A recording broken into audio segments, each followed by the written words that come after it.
Hi friends, എല്ലാവർക്കും നമസ്കാരം. ആരോഗ്യകാര്യങ്ങളോടൊപ്പം നമുക്കല്പം രുചിക്കൂട്ട് കൂടി പങ്കുവച്ചാലോ?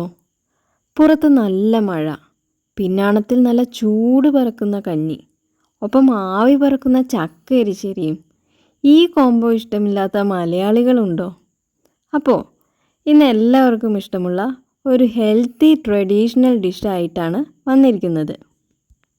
നമുക്കല്പം ആരോഗ്യകാര്യം പറഞ്ഞതിന് ശേഷം രുചിക്കൂട്ടിലേക്ക് പോയാലോ? വലിപ്പത്തിൽ മാത്രമല്ല വമ്പൻ.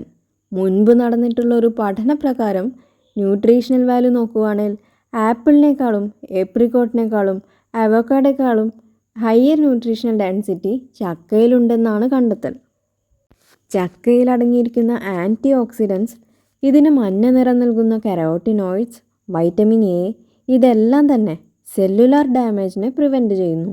പിന്നെ vitamin A, B, C, potassium, magnesium, folate, riboflavin, niacin ഇവയെല്ലാം ധാരാളമായുണ്ട്. ഇതിലടങ്ങിയിരിക്കുന്ന കരോട്ടിനോയിഡ്സ് ക്യാൻസർ, തിമിരം, കണ്ണുകൾക്ക് വരുന്ന മാക്യുലർ ഡീജനറേഷൻ, ഹൃദയ സംബന്ധമായ അസുഖങ്ങൾ ഇവയ്ക്കെതിരെയെല്ലാം ശരീരത്തിന് പ്രതിരോധ ശക്തി തരുന്നു. പന്നക്കർക്കിടകത്തിലും പഴമക്കാരുടെ ആരോഗ്യരഹസ്യം ഇടവത്തിൽ കഴിച്ചിരുന്ന ചക്ക എരിശ്ശേരിയും ചക്കപ്പുഴുക്കും മാമ്പഴ പുളിശ്ശേരിയും പിന്നെ കപ്പയും കാച്ചിലും എല്ലാം തന്നെ ആയിരുന്നിരിക്കണം. ഇതിനകത്ത് വലിയ തോതിൽ സോല്യൂബിൾ ഫൈബേഴ്സ് ഉള്ളതിനാൽ നിങ്ങളുടെ ഷുഗർ ലെവലിനെ കൺട്രോൾ ചെയ്യാനും സഹായിക്കുന്നു. കൂടാതെ ഹൈ വാട്ടർ കണ്ടൻറ്റും ഹൈ ഫൈബർ കണ്ടൻറ്റും വെയ്റ്റ് മാനേജ്മെൻറ്റിനും ഹെൽപ്പ് ചെയ്യുന്നതാണ്. മാത്രമല്ല ചോറിനെയും ഗോതമ്പിനെയും അപേക്ഷിച്ച് ഇതിൽ ഗ്ലൈസീമിക് ഇൻഡെക്സ് കുറവുമാണ്. മറ്റ് പച്ചക്കറികളെ അപേക്ഷിച്ച് ഇതിനകത്തുള്ള പ്രോട്ടീൻ കണ്ടൻറ്റ് വളരെ കൂടുതലായതിനാൽ വെജിറ്റേറിയൻസിന് ഒരു സൂപ്പർ പ്രോട്ടീൻ സോഴ്സാണിത്. പഠനങ്ങൾ പറയുന്നത് മറ്റ് ട്രോപ്പിക്കൽ ഫ്രൂട്ട്സിനേക്കാളും ചക്കയിൽ കൂടുതൽ കാൽസ്യം, പ്രോട്ടീൻ, അയേൺ, തയാമിൻ ഇവ അടങ്ങിയിട്ടുണ്ടെന്നാണ്.